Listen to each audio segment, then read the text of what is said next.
I remember when I was about 5 years old, I first got glasses. Prior to that, life is just a blur.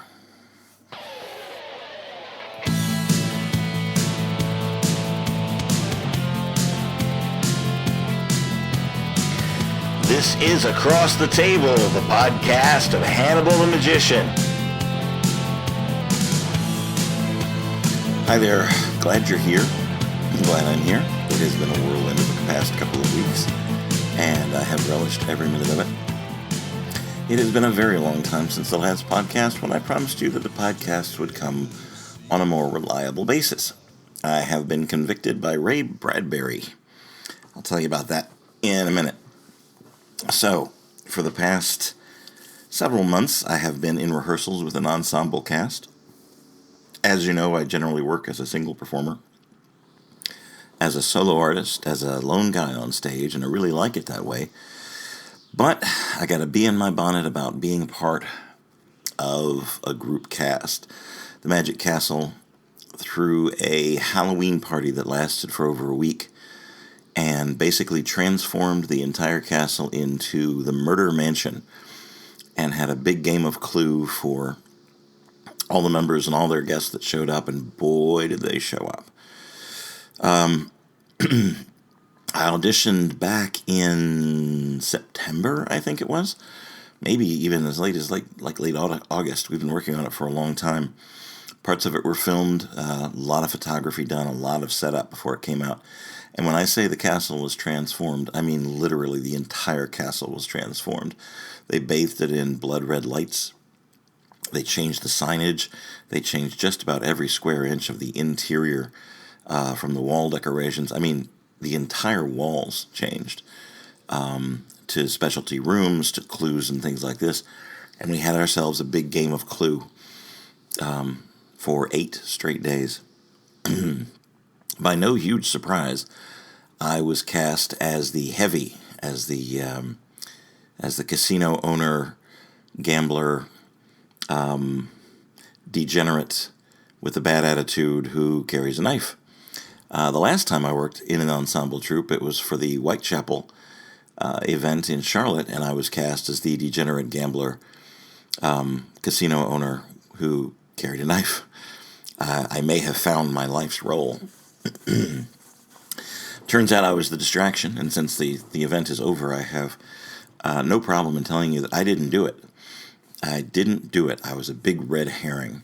I was the obvious candidate, and I think maybe I was a little too obvious because not many people went down that path. But the beauty in it is, like I said, big game of Clue, and there were 3 possible endings. You would come in, you would choose a color as to which scenario you wanted to run, red, green, or blue, and you followed the clues for that particular color scheme. You got to talk live to the suspects. I was one suspect. There were 6 others. And try to determine who did what, where, and with what. I'm going to say 50 to 60% of the people that came in actually played the game. Some of them just like running around looking for clues and talking to the suspects or seeing the Halloween-themed shows. Anyway, whatever the reason they came in or whatever it was, we all had a great time. And I'm going to go ahead and say me more than anybody. I had a blast. I got to perform like Shell Game and 3-Card Monte and really, overemphasize the character that I had been assigned, and just had a wonderful, wonderful time. Plus, I discovered the joys of smoky eye, not mascara, eyeshadow, which apparently really brings out my eyes. I have never been a more popular fellow than I was for those 8 nights, and maybe I'll look into that as well. Anyway, it was a lot of fun. So we dedicated months to the rehearsals and everything else, bringing it up to it, and pulled it off in a spectacular way. When I say we, I mean the Magic Castle itself and the Boo crew and the people that put all this on.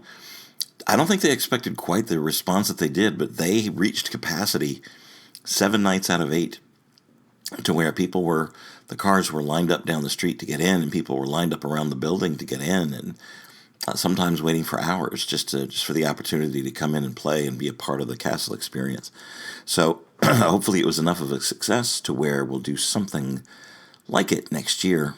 And man, if I get the chance to be a part of it again, I will absolutely jump at it.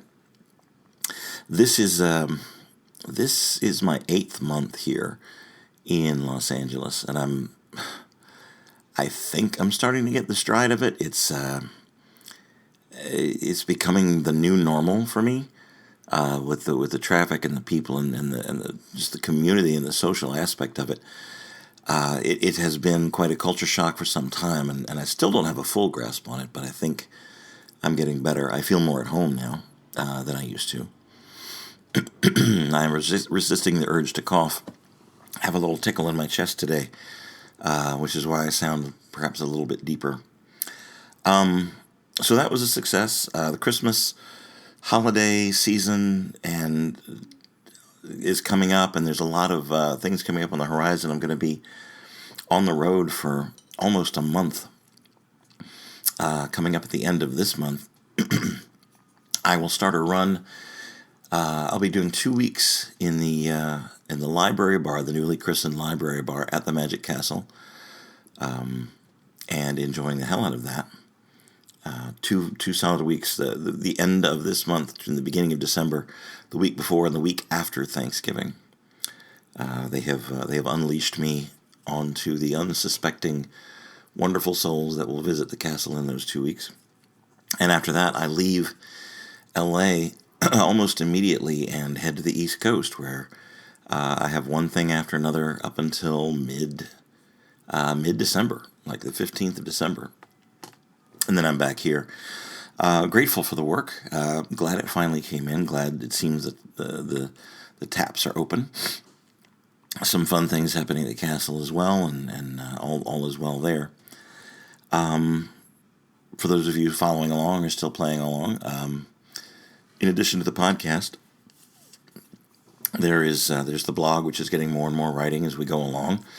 You can find that. I'll put the link in the comments on the description of this. You can just go and click through to that, and the Patreon page, which still could use your support. Not so much for living day to day, which is finally being taken care of, but to help me catch up on debts that I owe through the entirety of the process of the purgatory that I went through, as well as making traveling just a bit easier. Could always use your support in helping me with my art. Also linked on the front of this. I am fairly politics free as far as my public speaking, as far as what I do. If I preach anything, if I bring anything to the table, generally I try to bring a sense of promoting self-worth, or promoting finding your own gift and using it to improve the world that you're in. Circumstances have made it impossible for me to be silent anymore, because honestly, in this particular day and age, to be silent is to be complicit, and I will not be complicit where I see evil or hatred or indifference happening to human beings. So there'll be a little bit of that coming up in a few minutes. In my own style. Stay tuned. I have some very pointed things to say to some very close friends of mine who seem to have lost their way, who seem to have lost their vision as to what love is, or human decency or compassion, and it dismays me to see some of those things. As far as my dedication here goes, it's been tough, and I'll tell you why. There are days when I simply don't know what to say. I don't know how to sit in front of this microphone and say anything of value to you. I fear that just saying 15 or 20 minutes of content out might not be enough. I might be cheating you of of the free thoughts that flow from my mind, and maybe that's not enough. Maybe I'm not committed enough. Or some days there are days when I've got too much to say, and I literally sit paralyzed because I have no way of choosing no way of really choosing the important things or what I mean to say without it becoming one long garbled diatribe of one subject leading into the other. Maybe that's what you want. Maybe that's important to you. I generally sit down with an outline of I need to say this and I need to say this and this is important and this will lead into that. And some days the information is just so heavy, I sit paralyzed and unable to proceed. And honestly, I don't want this to become a constant woe is me or bad news sort of thing. I want to be uplifting. I want to be encouraging. So, in saying that, let me delve into where I'm going with this.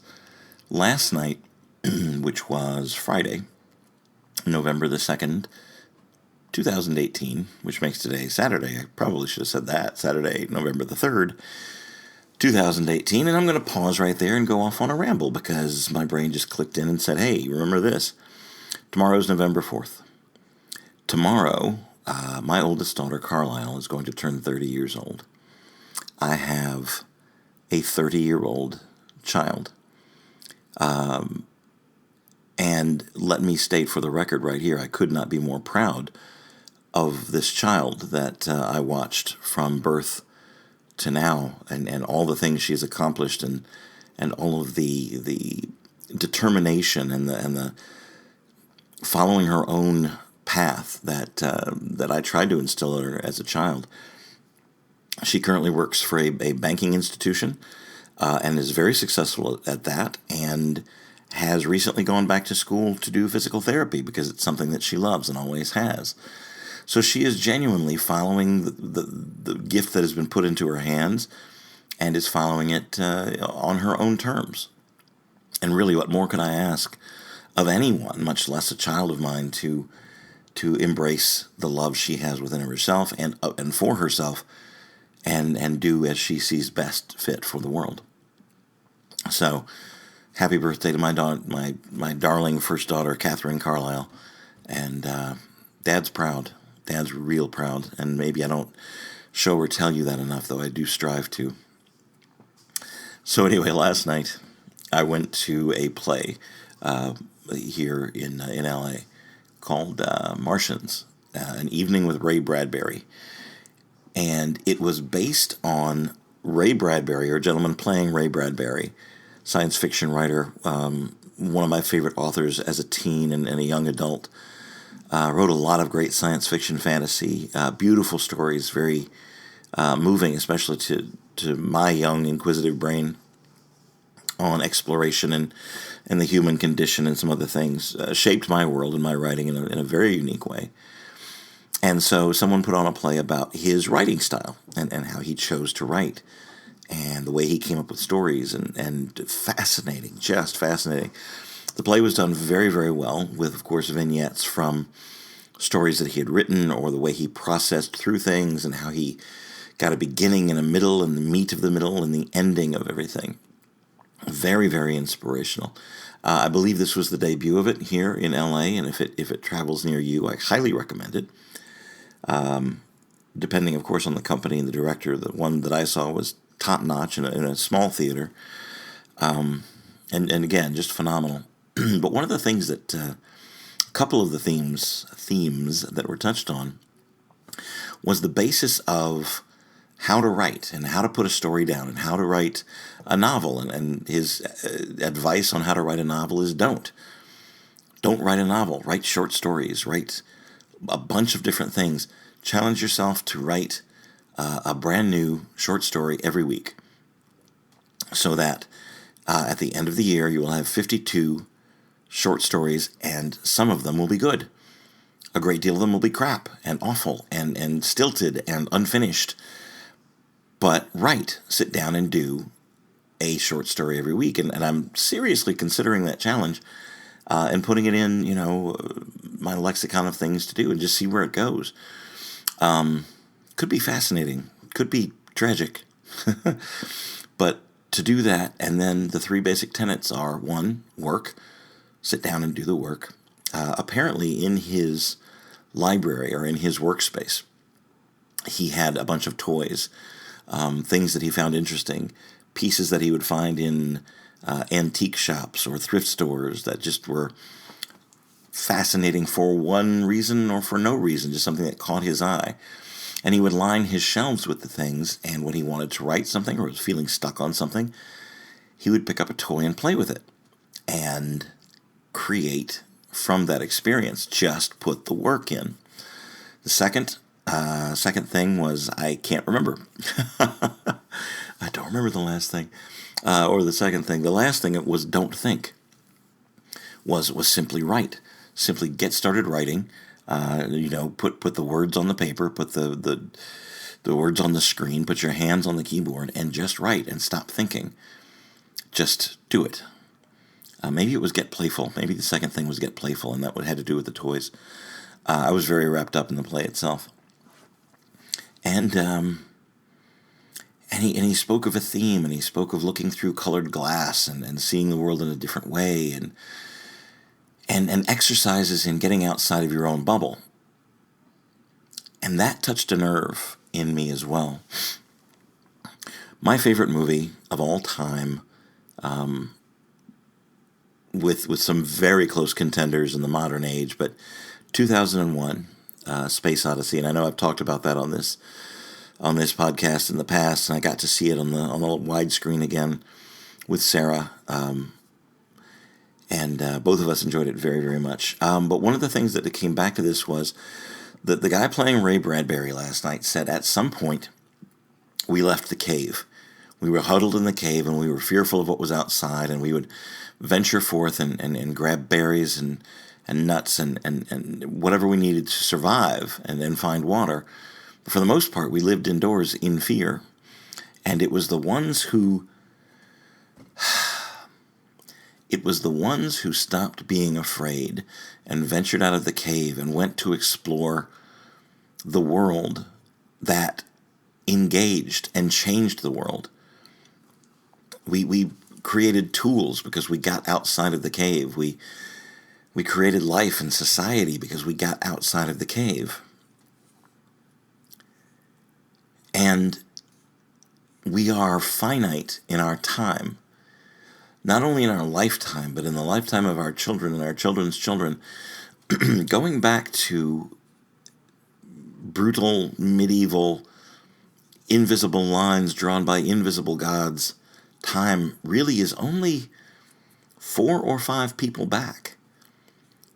Parents of parents of parents of parents who thought it was quite fine and quite okay to own other people.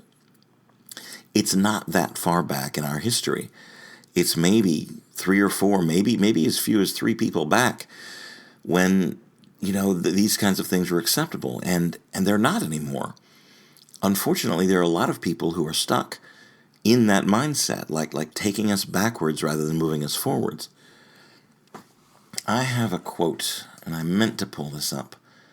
I'm going to do so now because you'll bear with me. Pretty sure you will. A post from Bill Hicks. Bill Hicks was... I took it down. I'm going to pull everything back up right now. Bill Hicks was a comedian who tragically died very young.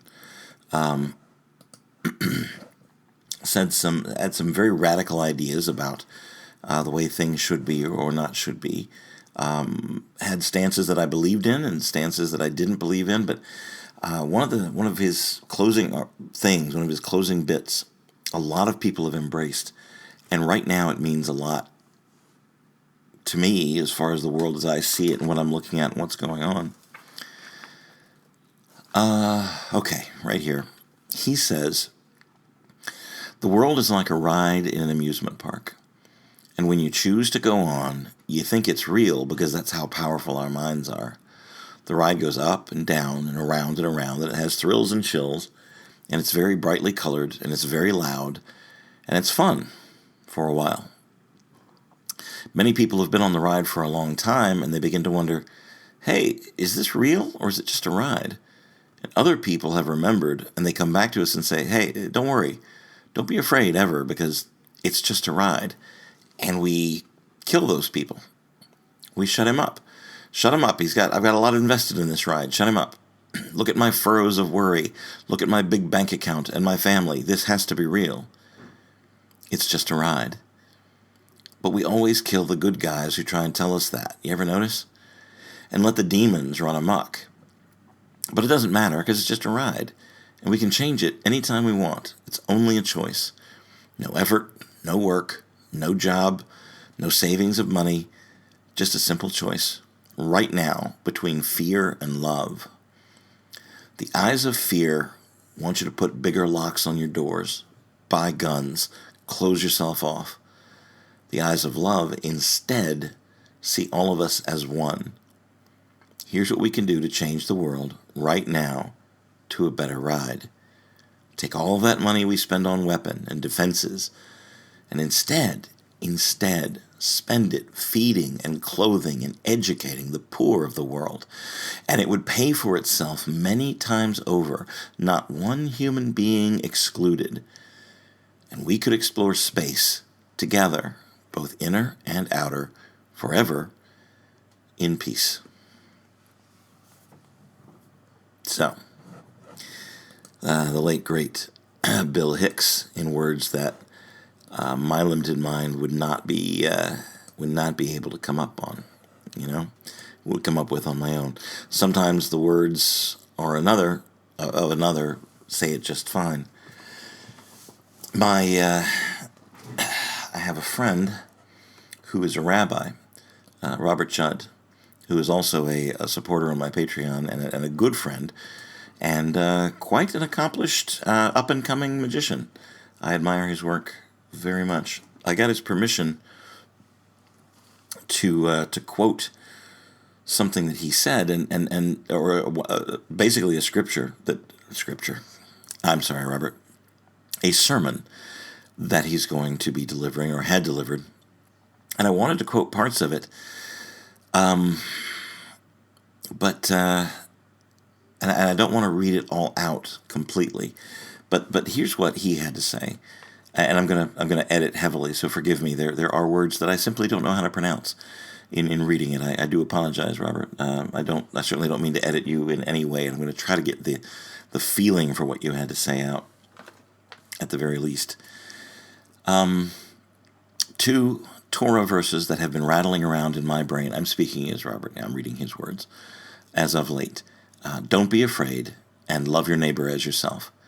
These are timely verses as we live in a divided country, one where fear is felt by most people. I want to tell you that this is not how it should be. We should not have to live in fear. We should not have to fear that our children won't make it home from school. We shouldn't have to fear that our houses of worship will become targets of violence. We should not have to be afraid at all. When fear, caused by hatred and bigotry, makes us change what we do and who we are, then those who promulgate fear win and we lose. But I think I found an antidote for fear. Another verse began to echo in my mind. I was walking home from vigil with my partner, Steve. Sezek teared off. I'm going to say that completely wrong. Teared off. This verse is most commonly translated as justice, justice shall you pursue. It's a wonderful verse, and it's a favorite of social activists. A friend, one of my favorite Hasidic rabbis, teaches the word tzedek is doubled because it teaches us that our pursuit of justice must employ only just means and not falsehood. But there's another translation that I like. Instead of justice, the word also means righteousness. Righteousness is the quality of uprightness and morality. We are commanded to seek both justice and righteousness in the same verse. This is why I love the Hebrew language so much. It packs a lot of meaning in a few words.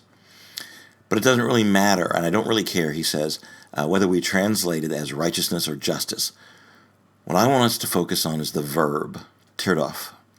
We are commanded to pursue justice and righteousness, and this is how we beat fear and hatred. Pursue, pursue, pursue. We have to do something. It means to chase after something with great intensity, as if our lives depended on it. Friends, Our lives do depend on pursuing justice and righteousness. We need to act. Further on, he says, we must always take sides. Neutrality helps the oppressor and never the victim. Silence encourages the tormentor, never the tormented. It's time to stop being neutral. In the past 2 years, there has been a 67% increase in anti-Semitic incidents in America and a 90% increase in New York. Hate crimes across the country have risen in the past year. We cannot turn a deaf ear to hate-filled rhetoric and then act surprised when violence erupts. Hate speech, no matter at whom it is directed, has no place in America. Once and for all, there are no good Nazis. And you can quote me. Thank you, Robert. I did. There are no good Nazis. We are living in an era where certain people feel empowered to hate on other people. Not just, playful hating or playful being jealous about my success or my whatever, my good looks. Actually hating someone because of their heritage, their skin color, their humanity, their diversity. And it has to stop, and it will not stop without action. By the time most of you hear this, the voting will have been done and over, and I certainly hope you got out and exercised your right to vote. And I hope you voted with your heart. I hope you voted with your mind, with your intelligence, and seeing what is right and what is wrong and what needs to be adjusted. And if your sense of right and wrong begins and ends with "this is mine, you can't take it," then you're misguided, my friend. You're wrong. You're still living in the cave. You're still trying to live in fear of what might be out there and what you might learn or what might change your mind or your heart if you step outside of the prison that you've put yourself into. And that comes right back around to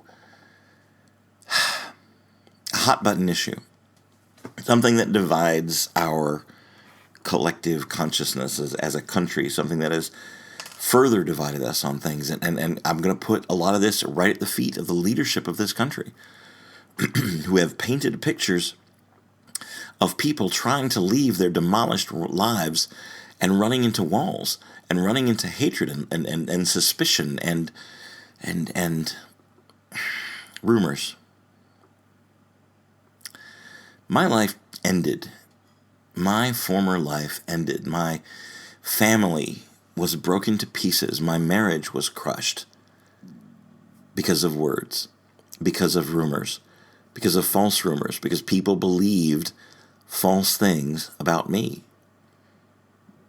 People looked at circumstantial evidence, made up their minds that a certain thing was a certain way, spread the rumors, and by the time I took it seriously, it was too late. And my life was demolished. I had to rebuild completely. I am not comparing myself to refugees. I'm simply making an analogy on rumors and speaking falsely about people you don't know. The caravan coming northward towards our borders are refugees. Men, women, children, brothers, sisters, sons, daughters, escaping from impossible conditions. And instead of compassion, instead of love, instead of how can we help you, we are instead sending troops with guns to the border to prevent this group of people from seeking asylum with us. When one of our very first tenets of running this country was, send us your poor, send us your you know the deal, you know the chant, the huddled masses. And instead, we're pointing guns at them and saying, this is ours, and you cannot step across this line. Yes, it's the law. Yes, there are peaceful ways to seek citizenship in this country. Yes, there are ways to do it. And it's impossibly difficult for some people and unknown to others. They are seeking our love. They are seeking a better way of life. They are seeking a better living outside of the hell that they are leaving. And we as a people, are pointing guns at them and saying, go home. I have a friend, I have somebody whose opinion I generally respect and whose talent I respect and whose humanity I used to respect, who literally said out loud on his social media, meet them, give them a sandwich, pat them on the head, turn them around, and send them home. And my only thought was how completely unfeeling, how completely misguided, how completely unchristian of a man who stands up and touts his Christianity and his love of the church. You're wrong, brother. You're wrong. I am not part of the church any longer. I am not. I do not. I like the ideas, some of the ideas that is put forth from the scriptures. I embrace the ones of love and kindness and strength. And isn't it stronger to embrace than to point a gun at someone? Doesn't it show your strength more to be compassionate than to be possessive? Here's a radical thought. What if, and hear me out, hear me all the way through this. What if, instead of meeting them with guns, instead of going to the border and saying, if even one of them throws a rock at us, we're going to open fire on the entire group and take them down, to mow them down where we stand, because this is the line. We live on this side, they live on that side, and we are going to push them back with violence. Instead of meeting those people that way, what if we met them with open arms and food and new clothes or blankets or shelter? What if we met them with love? What if we met them with compassion? How much stronger would we be as a nation in our own view, in our own self-esteem of ourselves and in the eyes of the world if we said, we have plenty, let us feed you? And I ain't stopping at just the refugees coming from other countries. What about our own poor? What about our own people that are in need of psychiatric help, that are in need of compassion and therapy and all the things that we turn our heads to in society when we have so much, so plentiful, but we allow people to starve in our own streets? If there is such a thing as sin, that's the biggest one. Not blaspheming against a non-existent God, not taking the Lord's name in vain, not even murder or violence against other people, but absolute non-compassion to people that are hurting, to turning a blind eye to people in need and not giving them love has to be the biggest sin there is, at least in my opinion. You can change my mind if you'd like to try. I welcome your comments. I welcome your conversation. Honestly, say something. Type it down. You can't be neutral on this. Tell me I'm right. Tell me I'm wrong. Support my argument. Tear down my argument. Show me where I'm misguided a little bit, if that's what it comes to. We have plenty. We have arms to open, not arms to point. We left the cave tens of thousands of years ago. Thousands of years ago. I will defer to the science. Thousands of years ago, we left the caves. We conquered our own fear. We stepped outside to see what was out there. Eventually, someday, the sun is going to explode. Eventually, someday, the planet we're living on is no longer going to be able to sustain us as humans. Just like the cave stopped being the source of sustenance for us, we had to venture out. Turning inward, locking children in cages, dividing ourselves on purpose, drawing invisible lines, holding up invisible friends as that my invisible friend is better than your invisible friend, is staying in the cave. If instead we erased those lines, if we found a way to find common ground, because there is so much more that binds us than divides us, we could, in fact, start looking right now for the steps away from this particular cave. We don't have to be divided. We don't have to live in our cages. We don't have to lock the doors. Doors could be removed. People say globalism like it's a bad word. We are all in this together. The fate of the least of us demonstrates the heart of the best of us, or the rest of us.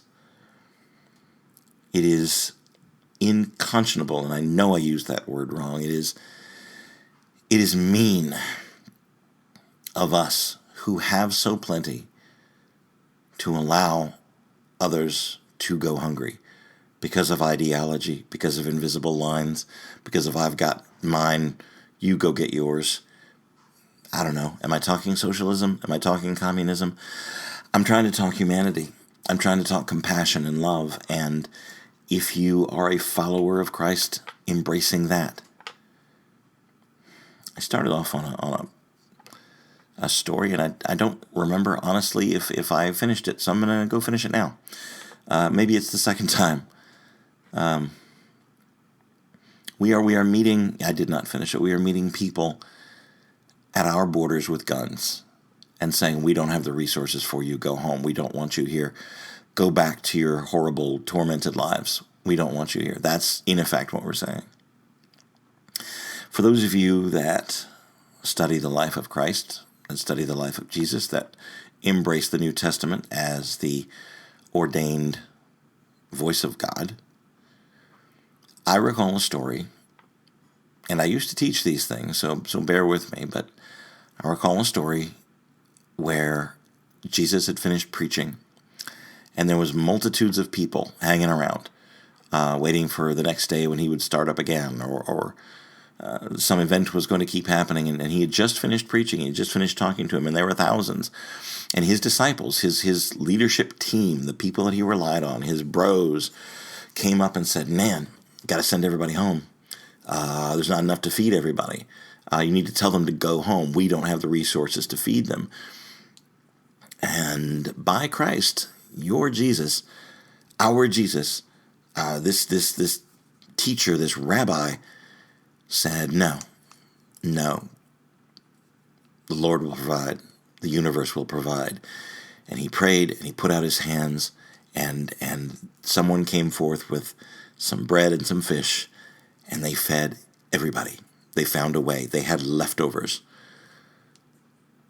That's a tenet of your religion, one that I used to embrace, and the story is about love and about kindness and about compassion. And why are you ignoring that? Please tell me where in your Bible, in your stories, or in your following of Christ, where he said, bring everything in the house and bolt the doors and keep everybody outside.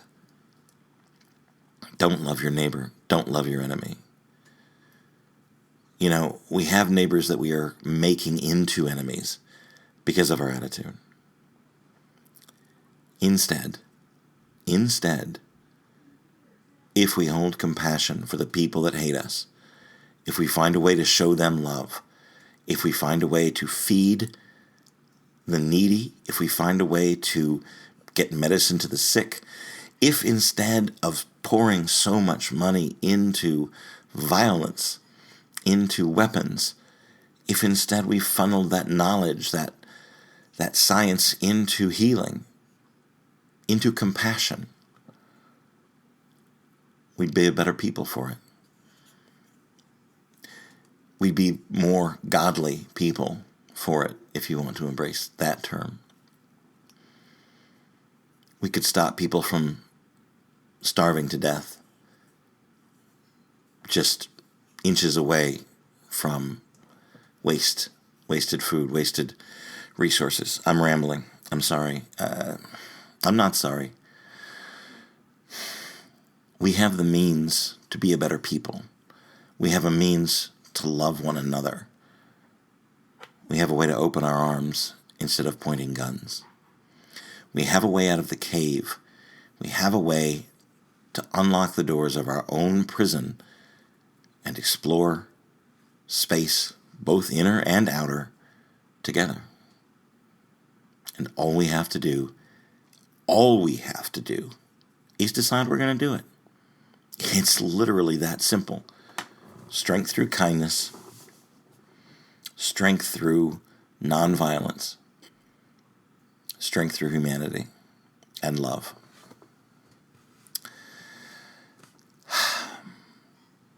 Holiday season is coming up. I want to dedicate myself to saying my words more often, putting more of myself out there. If nothing more than, 20 years from now, somebody hears this and gets hope from it, or sees that there's a better way of doing what I don't know. I don't have any agenda. I'm saying what I feel, and that's really all I can do. I'll show you card tricks, and I'll tell you stories. I'm good at those things. Vote. Take care of yourselves. Love your neighbors. Love your enemies. Pray for those who are against you. That's it. I hope there's love where you are.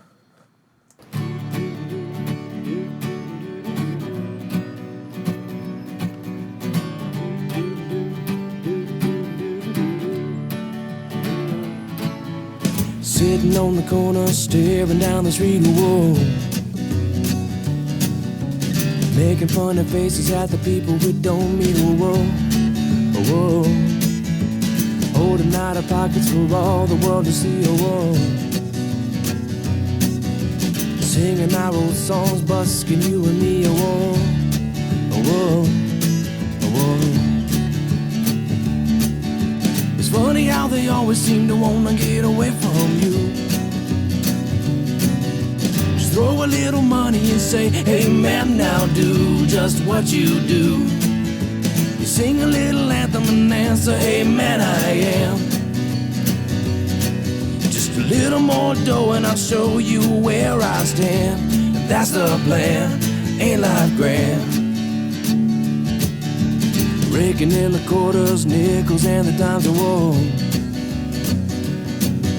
Just breathing and dreaming and passing by the time of woe. Whoa. Thinking of the past and what we live for, then whoa. And where we're living now, our worries in the winter, whoa. Whoa. Whoa. It's funny how she always seems to wanna get away from you. She calls you honey in the jar, but when she's out, you're glue. Lord, it's true. You put your axe up in the case and then you ease and making haste for the door. Then you bust into the corner, get your busking all in order for the show. On the road, here we go.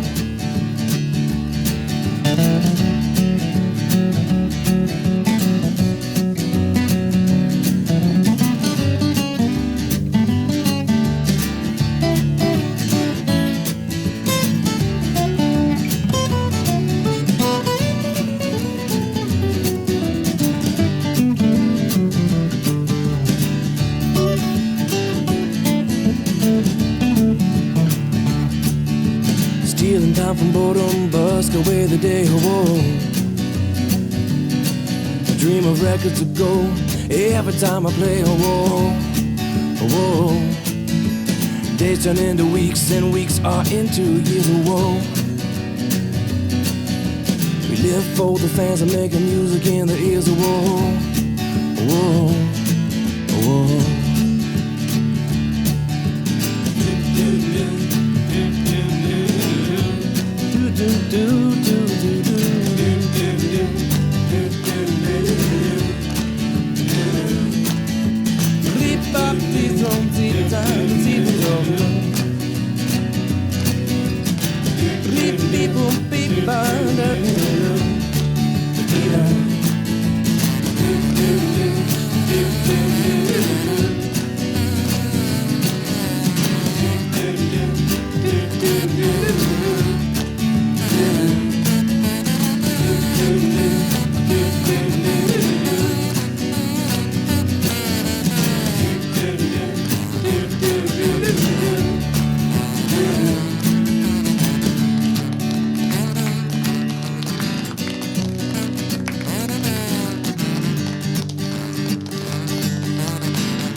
it's so ridiculous. Okay. No, I think I'm good. I do wish we could chat longer, but I'm having an old friend for dinner. Bye.